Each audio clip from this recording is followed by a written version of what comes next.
Dear students, ന്യൂട്ടന്റെ രണ്ടാമത്തെ നിയമം അതിലേക്ക് പോകുന്നതിന് മുമ്പ് നമുക്ക് ഒരാളെ ഒന്ന് വീണ്ടും പരിചയപ്പെടാം. അതായത് മുമ്പ് നമ്മൾക്ക് അറിയുന്ന ഒരാളാണ് മൊമെന്റം. മൊമെന്റം എന്ന് സാധാരണ പറയുമെങ്കിൽ ഇതിനെ നമ്മൾ ഉപയോഗിക്കുന്നത് ലെറ്റർ പി എന്നാണ്. എന്താണ് പി എന്ന് പറഞ്ഞാൽ ശരിക്കും ഇത് ലീനിയർ മൊമെന്റം എന്നാണ് പറയുക. മുഴുവനായിട്ട് പറയുമ്പോൾ ലീനിയർ മൊമെന്റം. എന്താണ് ലീനിയർ മൊമെന്റം എന്ന് വെച്ചാല് ഒരു ലൈനിലൂടെ പോകുമ്പോ അതിന് ലഭിക്കുന്ന മൊമെന്റം, സ്ട്രെയിറ്റ് ലൈനിലൂടെ പോകുമ്പോ. അപ്പൊ ഈ മൊമെന്റം എന്ന് പറയുന്നതിനെ പി കൊണ്ട് സൂചിപ്പിച്ചു. പിയുടെ ഫോർമുല എന്താണ്? സ്മോൾ ലെറ്റർ പി എന്ന് പറഞ്ഞാല് മാസ് ഇൻറ്റു വെലോസിറ്റി ചെയ്യുമ്പോഴാണ് നമുക്ക് മൊമെന്റം കിട്ടുന്നത്. M mass, V velocity. ഇനി ഇതിനെ വേണമെങ്കിൽ ഈ ആളെ പരിചയപ്പെടുമ്പോൾ അതിന്റെ കുറച്ച് ക്യാരക്ടേഴ്സും കൂടി അറിയണ്ട. അപ്പൊ ഫോർമുല എന്തായാലും മനസ്സിലായി, സിമ്പല് മനസ്സിലായി. ഇനി എന്താ അറിയേണ്ടത്? ഇതിന്റെ എസ് ഐ യൂണിറ്റ് എന്താണ്? എസ് ഐ യൂണിറ്റ്, മൊമെന്റത്തിന്റെ എസ് ഐ യൂണിറ്റ്. ഇതിൽ നിന്ന് നമുക്ക് എഴുതാം മാസിന്റെ എസ് ഐ യൂണിറ്റ് എന്താണ്? കിലോഗ്രാം. വെലോസിറ്റിയുടെ എസ് ഐ യൂണിറ്റ് എന്താണ്? Metre second raise to -1. ഇതാണ് എസ് ഐ യൂണിറ്റ്. ഇല്ലെങ്കിൽ നമുക്ക് ഇതിന്റെ ഡയമെൻഷണൽ ഫോർമുല എന്താണ്? ഡയമെൻഷണൽ ഫോർമുല എഴുതിയിട്ട് ഇത് എഴുതാൻ എളുപ്പമായിരുന്നു. എന്താണ് ഡയമെൻഷണൽ ഫോർമുല? എമ്മിന് ക്യാപിറ്റൽ ലെറ്റർ എം, വെലോസിറ്റിക്ക് LT റെസ് ടു -1. അപ്പൊ ഇതില് മാസിന് കിലോഗ്രാം എന്നും ലെങ്ത്തിന് എം എന്നും ടൈമിന് എസ് എന്നും ഒക്കെ കൊടുത്തു കഴിഞ്ഞാൽ യൂണിറ്റ് വേഗം തന്നെ കിട്ടി, അല്ലെ? അപ്പൊ ഇത്രയും കാര്യങ്ങളുള്ള ഈ മൊമെന്റത്തെ ബേസ് ചെയ്തുകൊണ്ടാണ് അടുത്ത ലോ, അതായത് നമ്മുടെ ന്യൂട്ടൺ സെക്കൻഡ് ലോ ഇവിടെ വരുന്നത്. അപ്പൊ എന്താണ് ഈ ന്യൂട്ടൺ സെക്കൻഡ് ലോ? ഡെഫിനിഷൻ ആണ് നമുക്ക് ആദ്യമായിട്ട് പറയാൻ ഉദ്ദേശിക്കുന്നത്. Newton second law of motion.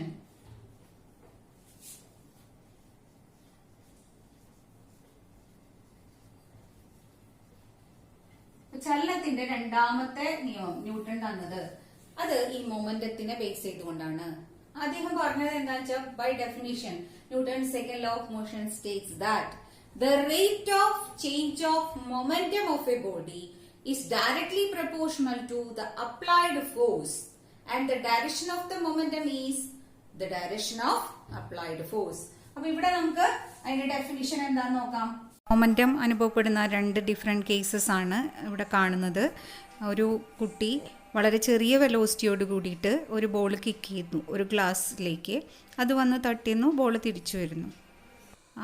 പിന്നീട് അതേ കുട്ടി അതേ ബോൾ തന്നെ കുറച്ച് ഹൈ വെലോസിറ്റിയോടെ കിക്ക് ചെയ്യുന്നു. അപ്പോൾ ഗ്ലാസ്സിന് എന്ത് സംഭവിക്കുന്നു? അത് ബ്രേക്ക് ചെയ്യുന്നു. ഇത് നമുക്ക് രണ്ട് എക്സാമ്പിൾസ് ആണ് കാണുന്നത്. Momentum depends on mass and velocity. അപ്പോൾ ഡയറക്ഷൻ, നമുക്ക് ഇതിന്റെ ഡയറക്ഷനും കൂടി എടുത്തിട്ടുള്ള ഡെഫിനിഷൻ ആണ് ഈ സെക്കൻഡ് ലോയുടെ. എന്താണ്? The rate of change of momentum of a body is directly proportional to the external force applied on it. അതുവരെ മാത്രം പറയാം, അല്ലെങ്കിൽ ഡയറക്ഷനും കൂടി പറയാം. And the change in momentum takes place in the direction of applied force. നമുക്ക് ഇതിൽ ആദ്യത്തെ ഈ ഭാഗം എടുത്തുകൊണ്ട് ഇതിനൊന്ന് മാത്തമാറ്റിക്കൽ എക്സ്പ്രഷൻ ആയിട്ട് എഴുതാൻ നോക്കാം. എങ്ങനെയാണ് ഇതിന്റെ മാത്തമാറ്റിക്കൽ എക്സ്പ്രഷൻ എഴുതുക? Rate of change of momentum എങ്ങനെയാണ് നമ്മൾ എഴുതുക? റേറ്റ് ഓഫ് ചേഞ്ച് ഓഫ് എന്ന് പറഞ്ഞാൽ d/dt. Rate of change of എന്ന് പകരം പറയുന്നതാണ് d/dt. ഇനി അത് ആരുടെയാണ്? മൊമെന്റം. അപ്പൊ റേറ്റ് ഓഫ് ചേഞ്ച് ഓഫ് എന്നുള്ളതിന് പകരമുള്ള ആള് നമ്മൾ എഴുതി. മൊമെന്റത്തിന്റെ ലെറ്റർ എന്താണ്? P. അപ്പൊ rate of change of momentum is directly proportional to, ഇങ്ങനെയാണ് പ്രൊപ്പോർഷണൽ ചിഹ്നം ഇടുക. Directly proportional to external force, പുറമേ നിന്ന് വരുന്ന ആ ഫോഴ്സ് അല്ലെങ്കിൽ അപ്ലൈഡ് ഫോഴ്സിനെ നമുക്ക് ഡയറക്ട്ലി പ്രൊപ്പോർഷണൽ ആകുമ്പോൾ മുകളിൽ തന്നെ എഴുതാം. ഇതാണ് നമുക്ക് ഈ ഡെഫിനിഷനിൽ നിന്ന് എഴുതുന്ന മാത്തമാറ്റിക്കൽ ഫോർമുല. അപ്പൊ ഇതിനെ നമുക്ക് ഇപ്പുറത്തേക്ക് എഴുതാം. ഈ ഫോഴ്സിന് ഇപ്പുറത്തേക്കും ഇത് അപ്പുറത്തേക്കും എഴുതി കഴിഞ്ഞാൽ അങ്ങനെ എഴുതാലോ. F is directly proportional to dp/dt എന്ന് കിട്ടി. P എന്ന് പറയുന്നത് നേരത്തെ നമ്മൾ ഇക്വേഷനിൽ എന്താണ് എഴുതേണ്ടത്?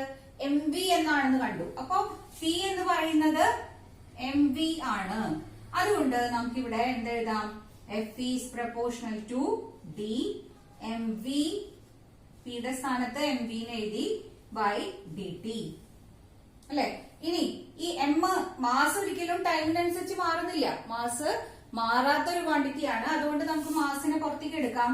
So F is directly proportional to m into dv/dt എന്ന് കിട്ടി. m F is proportional to what is m into d change of velocity എന്ന് വെച്ചാൽ എന്താണ്? ആക്സിലറേഷൻ ആണ്. അപ്പോ dv/dt എന്നുള്ളതിന് പകരം നമുക്ക് a എന്ന് എഴുതാം. അപ്പൊ f is proportional to a എന്നാണ് ഇപ്പൊ നമുക്ക് കിട്ടിയത്. പ്രപ്പോർഷണൽ മാറ്റാൻ എന്താ ചെയ്യാറ്? ആ പ്രപ്പോർഷണാലിറ്റി കോൺസ്റ്റന്റ് മാറ്റാൻ നമ്മൾ ചെയ്യുന്നത് ഒരു ഈക്വലും ഒരു കോൺസ്റ്റന്റും ഇടാന്നാണ്. ഇതിന് പകരമായിട്ട് ഒരു ഈക്വലും ഒരു കോൺസ്റ്റന്റും. അപ്പൊ നമുക്ക് കിട്ടി f is equal to k into M A. k എന്നുള്ളത് ഒരു കോൺസ്റ്റന്റ്, പ്രപ്പോർഷണാലിറ്റി കോൺസ്റ്റന്റ് ആണ്. ഇത് നമ്മൾ എക്സ്പെരിമെന്റലി കണ്ടുപിടിച്ചു. k equal to 1. എക്സ്പെരിമെന്റലി ആണ് ഇത് കിട്ടുന്നത്. Since k equal to 1, we get the equation f equal to ma. ഈ ഇക്വേഷൻ തന്നെ വന്നത് ഈ ന്യൂട്ടന്റെ സെക്കൻഡ് ലോ എന്നാണ്. നമ്മൾ വളരെ എളുപ്പത്തിൽ ഉപയോഗിക്കുന്ന ഏറ്റവും എളുപ്പമുള്ള ഫോഴ്സിന്റെ ഇക്വേഷൻ ആണ് ഈ F equal to M A, അല്ലെ? Mass into acceleration. അത് കിട്ടിയത് ഈ സെക്കൻഡ് ലോയിൽ നിന്നാണ്. അപ്പൊ derive the equation F equal to M A എന്നുള്ളതിന്റെ സ്റ്റെപ്സ് ആണ് ഇപ്പൊ നമ്മൾ കണ്ടത്. ഈ സ്റ്റേറ്റ്മെന്റിൽ നിന്നുള്ള ആ മാത്തമാറ്റിക്കൽ റിലേഷനിൽ തുടങ്ങി നമ്മൾ എത്തിച്ചേർന്നത് എവിടെയാണ്? F equal to M A എന്നുള്ള റിലേഷനിലാണ്. This is a very important derivation but very easy, അല്ലെ?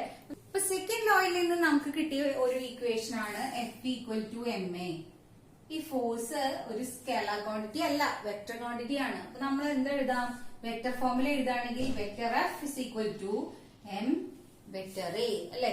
ഇതാണ് നമുക്ക് എഴുതേണ്ടത് വെക്ടർ ഫോമുലയാണെങ്കിൽ. ചില സമയങ്ങളിൽ നമുക്കിത് അപ്ലൈ ചെയ്യേണ്ടി വരുമ്പോ ഫോഴ്സിന്റെ ഇക്വേഷൻ നമ്മൊരു വെക്ടർ ഫോമുല എഴുതുകയാണെങ്കിൽ ഐ എഫ് എക്സ്, ഐ എന്ന് പറയുന്നത് യൂണിറ്റ് വെക്ടർ ആണ്. ഇത് നിങ്ങളുടെ തേർഡ് ചാപ്റ്ററിൽ പഠിക്കുന്നുണ്ട്. തേർഡ് ഫോർത്ത് ചാപ്റ്ററുകളിൽ വെക്ടേഴ്സിന്റെ അനാലിസിസിൽ പഠിക്കുന്നുണ്ട്. Unit vector I F X plus J F Y plus K F Z. I cap, J cap, K cap എന്നൊക്കെയാണ് പറയാ. ഇത് ജസ്റ്റ് ഒന്ന് പറയുകയാണെങ്കിൽ unit vectors along X axis, Y axis and Z axis. ഈ 3 ആക്സിസുകൾ ഉണ്ട് ഒറിജിനിൽ നിന്ന്. ഇങ്ങനെ പോകുന്ന ആക്സിസിനെ എക്സ് എന്നും, പെർപെൻഡിക്കുലർ ആയിട്ടുള്ള ഈ ആക്സിസിനെ വൈ എന്നും, അതിനും പെർപെൻഡിക്കുലർ ആയിട്ടുള്ള അടുത്ത ആക്സിസിനെ സെഡ് എന്നുമാണ് നമ്മൾ വിളിക്കാറ്. 3 ആക്സിസുകൾ. ഈ 3 ആക്സിസിലൂടെയുള്ള യൂണിറ്റ് വെക്ടേഴ്സ്, അതായത് ഈ നീളം 1 ആയിട്ടുള്ള വെക്ടേഴ്സിനെയാണ് നമ്മൾ ഇവിടെ എടുക്കുന്നതെങ്കിൽ ആ എക്സ് വൈ സെഡ് എന്നുള്ള ഓർഡറിൽ തന്നെ ഇവിടെ എഴുതാം. ഇത് I cap, J cap, K cap. അപ്പൊ unit vectors along X axis, Y axis and Z axis, ഇതിനെയാണ് നമ്മൾ I cap, J cap, K cap എന്ന് പറയുന്നത്. അപ്പൊ ഒരു ഫോഴ്സിനെ നമ്മൾ വെക്ടർ ആയിട്ട് എഴുതുകയാണെങ്കിൽ അവിടെ എക്സ് കമ്പോണന്റ് ആണ് കൂടെ വരുന്നതെങ്കിൽ അവിടുത്തെ വെക്ടർ ഐ ക്യാപ് ആയിരിക്കും. ജെ കമ്പോണന്റിന്റെ കൂടെ വരുന്നത് വൈ കോർഡിനേറ്റ് ആയിരിക്കും. കെ കമ്പോണന്റിന്റെ കൂടെ സെഡ് കോർഡിനേറ്റ് ആയിരിക്കും. ഇത് നിങ്ങൾ വെക്ടേഴ്സ് പഠിച്ചു കഴിഞ്ഞാൽ കുറച്ചും കൂടി എളുപ്പത്തിൽ അറിയുന്നതാണ്. അത് നന്നായിട്ട് ശ്രദ്ധിക്കാം. ഇനി നമുക്കിവിടെ വെക്ടറിന്റെ വെക്ടർ ഫോമും കണ്ടു, ഫോഴ്സിന്റെ ഇക്വേഷൻ കണ്ടു, വെക്ടർ കണ്ടു. ഇനി എന്താണ്? വാട്ട് ഈസ് ഫോഴ്സിന്റെ യൂണിറ്റ്? എന്താ? S I unit of force. S I unit of force എന്താണ്? എല്ലാവർക്കും അറിയാം. S I unit of force newton ആണ്. കാരണം ഈ ലോയിൽ നിന്ന് ഈ ഫോഴ്സിന്റെ ഇക്വേഷൻ തന്നെ തന്നത് ആരാണ്? സർ ഐസക് ന്യൂട്ടൺ ആണ്. അപ്പൊ അതിനെ നമ്മൾ എഴുതുന്നത് ന്യൂട്ടൺ എൻ, അല്ലെങ്കിൽ ഇങ്ങനെ നമ്മൾ സയന്റിസ്റ്റിന്റെ പേരാണ് യൂണിറ്റ് എടുക്കുന്നെങ്കിൽ ക്യാപിറ്റൽ ലെറ്ററിൽ സിംബലും സ്മോൾ ലെറ്ററിൽ മുഴുവനായിട്ട് എഴുതുമ്പോഴും ആണ് എഴുതേണ്ടത്. ഈ ന്യൂട്ടൺ എന്ന് പറയുന്നത് ശരിക്കും എന്താണ്? 1 ന്യൂട്ടൺ എന്ന് പറഞ്ഞാൽ 1 കിലോഗ്രാം മീറ്റർ (10⁻⁻²) ആണ്. ന്യൂട്ടൺ ആണ് അപ്പോ ഇതിന്റെ യൂണിറ്റ്. നമ്മളിവിടെ ഒരു വസ്തുവിന്റെ ഫോഴ്സ് എന്താണ്, അതിന്റെ യൂണിറ്റ് എന്താണെന്ന് പറഞ്ഞു. ഇനി എടുത്തത് എന്താണ്? Dimensional formula. എന്താണ് ഫോഴ്സിന്റെ ഡയമെൻഷണൽ ഫോർമുല? ഒന്ന് റീകളക്ട് ചെയ്യൂ. ml T⁻², അല്ലെ? മാസിന് m എന്നും എക്ക് L⁻² എന്നും കൊടുത്തു. S I unit of force newton ആണെന്ന് കണ്ടു. ഒരു ഗ്രാവിറ്റേഷണൽ യൂണിറ്റും കൂടി ഉണ്ട് ഫോഴ്സിന്. എന്താണത്? ചില സമയത്തൊക്കെ ഉപയോഗിക്കാറുള്ളതാണ്. Gravitational unit of force.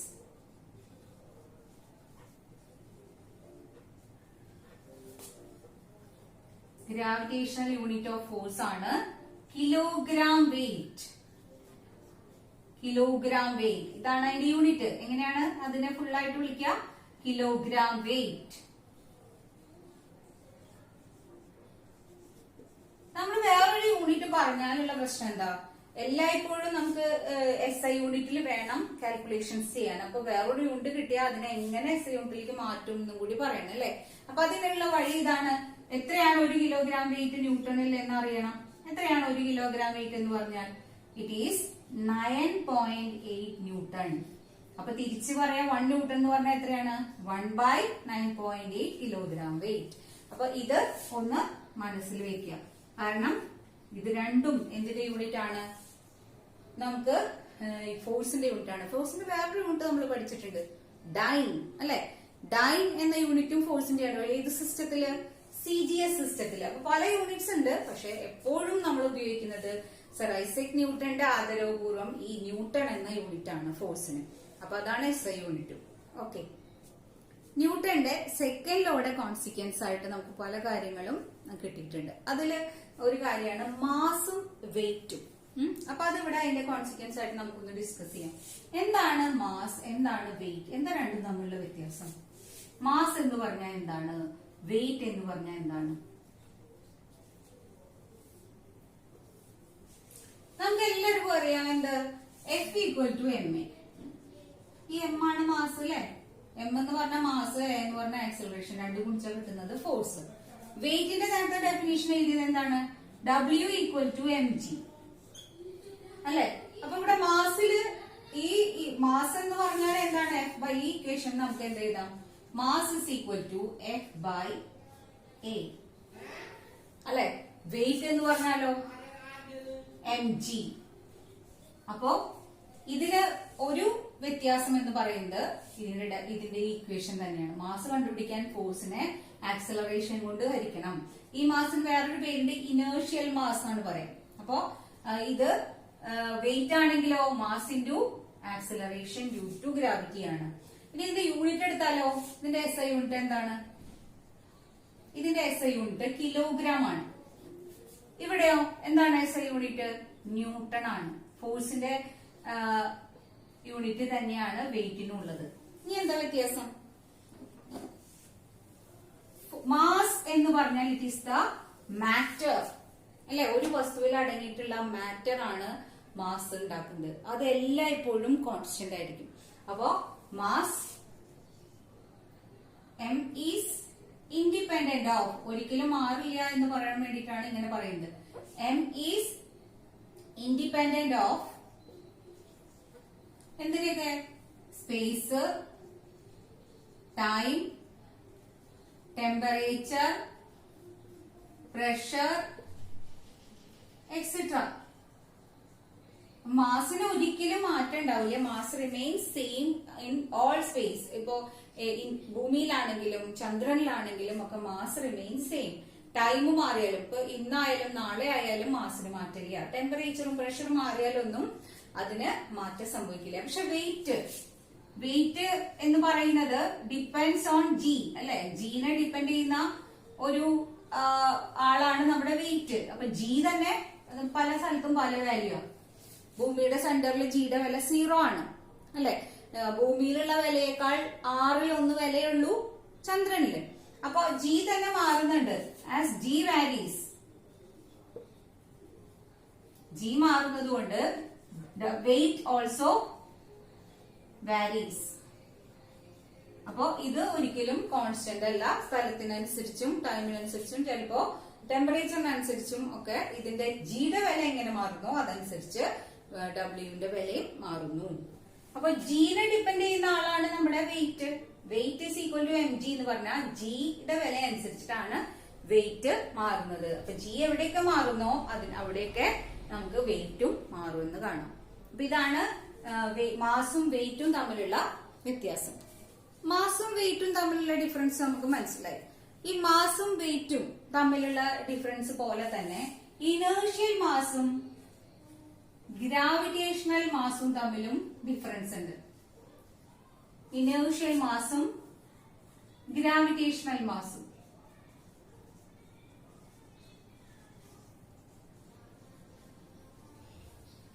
Inertial mass എന്ന് പറയുന്നത്, ഇനേർഷ്യൽ മാസ് സാധാരണ ലീനിയർ മോഷനിൽ ഇരിക്കുന്ന വസ്തുക്കളുടെ എന്താ പറയുക, സാധാരണ കേസിൽ നമ്മൾ F = ma എന്ന് ഉപയോഗിക്കുന്ന വസ്തുക്കളുടെ മാസാണ്.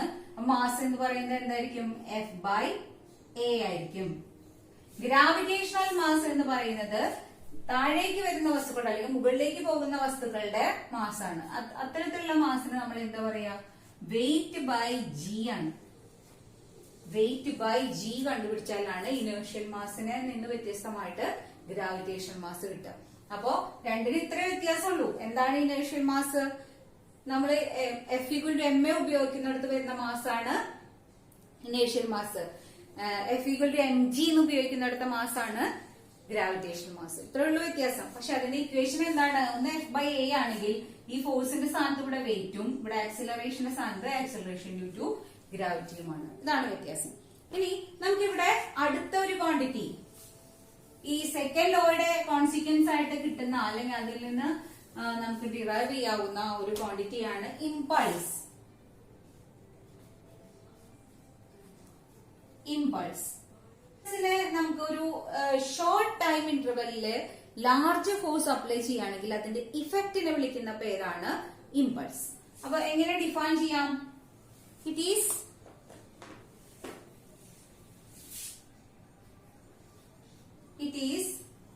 the effect of a large force acting in a short interval of time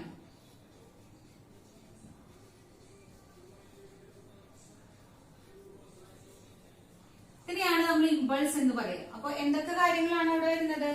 large force ചെറിയ സമയത്തേക്ക് ഷോർട്ട് ടൈമിലേക്ക് കൊടുക്കുന്നുണ്ടെങ്കിൽ അതിന്റെ ഇഫക്റ്റിനെ പറയുന്ന പേരാണ് ഇമ്പൾസ്. അപ്പൊ ഇമ്പൾസിന്റെ ഇക്വേഷൻ നമ്മൾ ഇമ്പൾസ് എന്നുള്ളതിന് ഐന്ന് കൊടുക്കാറില്ല.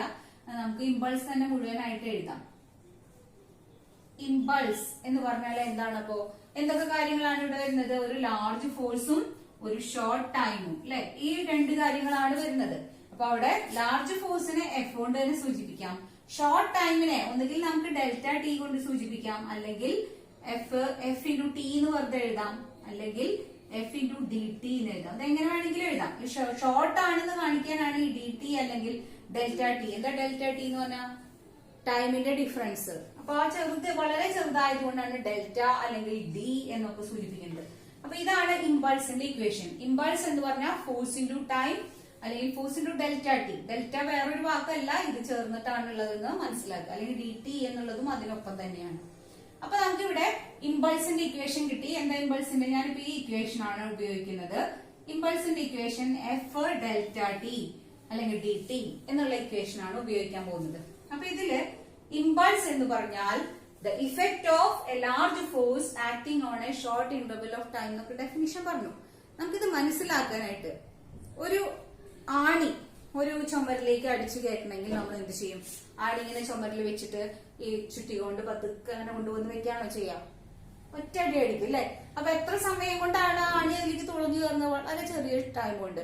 ആ ചെറിയ ടൈം കൊണ്ട് ഈ ചുറ്റിക ആണിയിലേക്ക് ലാർജ് ഫോഴ്സ് ആണ് കൊടുത്തത് അല്ലെ? അല്ലെങ്കിൽ ബാറ്റ് ചെയ്യുന്ന കേസ് അത് നിങ്ങൾക്ക് കാണാം. നമുക്കിവിടെ ഇമ്പൾസിന്റെ രണ്ട് ഉദാഹരണങ്ങൾ കാണാം. നെയില് അടിച്ചു കയറ്റുന്നതും അതുപോലെ ഒരു ബോളിലേക്ക് ബാറ്റ്സ്മാൻ കൊടുക്കുന്ന ഫോഴ്സ് അനുസരിച്ച് ആ ഷോർട്ട് ഇന്റർവെൽ കൊണ്ട് കൊടുക്കുന്ന ഫോഴ്സ് അനുസരിച്ച് ബോൾ തെറിച്ചു പോകുന്നതുമായിട്ടുള്ള എക്സാമ്പിൾസ് ഇവിടെ നമുക്ക് കാണാൻ സാധിക്കും. നമ്മൾ ഇമ്പൾസ് എന്താന്ന് മനസ്സിലാക്കി. ആ ഇമ്പൾസിന്റെ ഈ ഒരു ഫോർമുല എടുത്തെഴുതാം. Impulse equal to F D T എന്നൊരു ഫോർമുല ഉണ്ട് അല്ലെ? നമുക്കറിയാം സെക്കൻഡ് ലോ എന്താ പറയുന്നത്? Rate of change of momentum is directly proportional to F അല്ലെ? അതായത് D P by D T is equal to F by Newton's second law of motion.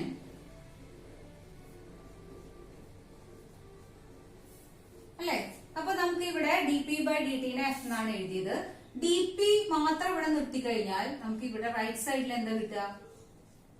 F D T. അങ്ങനെയാണെങ്കിൽ ഇമ്പൾസിനും equal to F D T, ഈ ഇക്വേഷനിലും F D T ആണെങ്കിൽ what is the relation between the momentum and impulse? ഇത് രണ്ടും തമ്മിൽ equal ആയിരിക്കില്ലേ? So impulse is equal to D P. D P എന്ന് വെച്ചാൽ എന്താണ്? Change in momentum.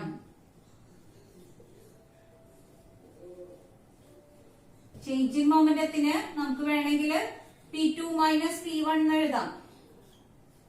അതായത് ബി പി എന്ന് കാണാനായിട്ട് final momentum minus initial momentum എഴുതാം. അപ്പൊ ഒന്നുകിൽ P2 മൈനസ് P1 എന്ന് എഴുതാം, അല്ലെങ്കിൽ PF final momentum minus initial momentum എന്നും വേണമെങ്കിൽ എഴുതാം. ഇതാണ് ഇമ്പൾസിന് സെക്കൻഡ് ലോയിൽ നിന്ന് കിട്ടുന്ന ഒരു ഇക്വേഷൻ. അപ്പൊ സെക്കൻഡ് ലോ പ്രകാരം what is the relation between impulse and momentum എന്ന് ചോദിച്ചാൽ നമുക്ക് ചെയ്യാൻ പറ്റുന്ന കാര്യമാണ് ഇപ്പൊ ഇവിടെ ഡിസ്കസ് ചെയ്തത്. മൊമെന്റത്തിന് ഇമ്പൾസും തമ്മിലുള്ള റിലേഷൻ എന്താണ്? Impulse is equal to change in momentum. Okay, thank U.